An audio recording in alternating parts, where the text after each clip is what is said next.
취재 수첩.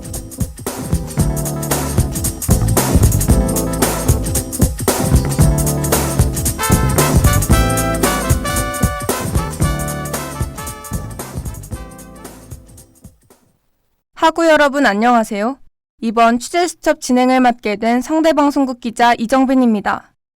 지난달 4월 소비자 물가는 1년 전보다 4.8% 상승하면서 기획재정부 장관을 비롯한 정부 주요 인사들은 물가 상승에 대해 우려를 표하고 있습니다. 물가 안정을 최우선의 과제로 뽑을 만큼 현재 우리나라의 물가 상승률은 꽤 심각한 상황인데요. 오늘 취재 수첩에선 물가 상승의 배경과 현황, 그리고 앞으로의 전망까지 알아보겠습니다. 우선 본격적인 내용에 들어가기에 앞서 용어에 대한 이해가 필요한데요. 소비자 물가란 소비자가 구입하는 상품과 서비스의 가격 변동을 측정하기 위한 지표이며, 생활물가는 일상생활에서 소비자들이 자주 많이 구입하는 생활 필수품을 대상으로 작성된 소비자 물가 지수의 보조 지표입니다. 지난 5월 13일 기획재정부에선 5월의 경제 동향을 분석한 자료 그린북을 보도했습니다. 여기서 그린북은 기획재정부에서 매월 발간하는 국내외 경기 흐름을 분석한 보고서이자 정부의 경기 인식을 보여주는 공식 진단 문서입니다. 4월 소비자 물가는 석유류, 가공식품 등 공업제품과 개인 서비스의 오름세가 지속되면서 4.8% 상승했는데요. 특히 석유 같은 경우 러시아와 우크라이나의 교착 상태 장기화로 인한 고유가 지속 및 환율 상승의 영향으로 꾸준히 상승세를 보이고 있습니다.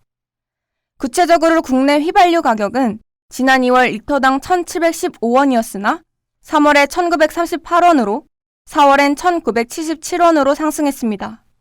또한 코로나19 거리두기 완화로 여행 수요도 증가하고 최근 들어 곡물가 등 원재료비도 상승하는 추세를 보이고 있는데요.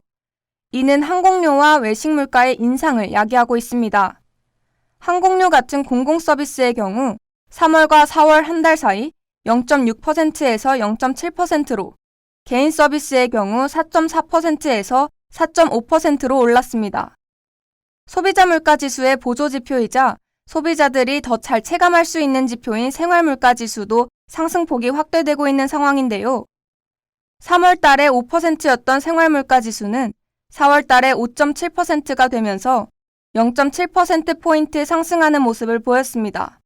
기획재정부는 물가가 상승하고 있는 현재 상황에 대해 우리 경제가 고용 회복 지속, 거리두기 해제 등으로 소비 제약 요인이 일부 완화되고 있지만 우크라이나 사태 및 공급망 차질 장기화 등으로 투자 부진 및 수출 회복세 제약이 있어 물가 상승세가 계속해서 일어나고 있다고 설명했습니다.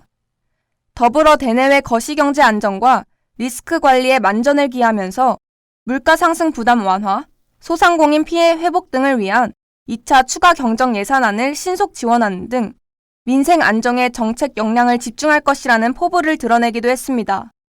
한편 코로나 극복 지원금과 같은 경기 부양 정책들이 물가와 임금을 올렸다는 시선도 있는데요.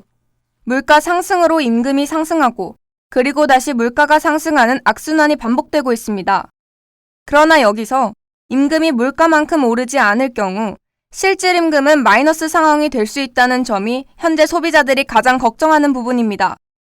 이는 소비의 여력을 떨어뜨려 경제 성장을 둔화시킬 수 있고, 이에 따라 경제 불황 속에서 물가 상승이 동시에 발생되는 스태그플레이션도 발생할 수 있는데요. 이러한 이유로 갑작스럽게 물가가 큰 폭으로 상승하는 것은 심각한 일입니다. 지난달 소비자 물가가 4.8% 상승한 것은 13년 6개월 만에 최고치를 기록한 건데요. 앞으로 5에서 6%대까지 더 오를 수 있다는 전망도 있습니다. 최근에 일어나고 있는 큰 폭의 물가 상승은 우리나라뿐만 아니라 국외에서도 이슈입니다. 물가 상승은 시장 경제와 소비자 심리에까지 불안함을 심어주는데요. 물가 상승에 대한 현재 상황과 앞으로의 전망을 살펴보면서 과연 현재의 높은 물가 상승을 가장 잘 해결할 수 있는 정책과 방법은 무엇인지, 더 크게 야기될 수 있는 문제점엔 무엇이 있는지에 대해 하구 여러분들이 진지하게 고찰하고 관심 갖길 바랍니다. 오늘 취재 수첩은 여기서 마치겠습니다. 함께 해주신 하구 여러분 고맙습니다.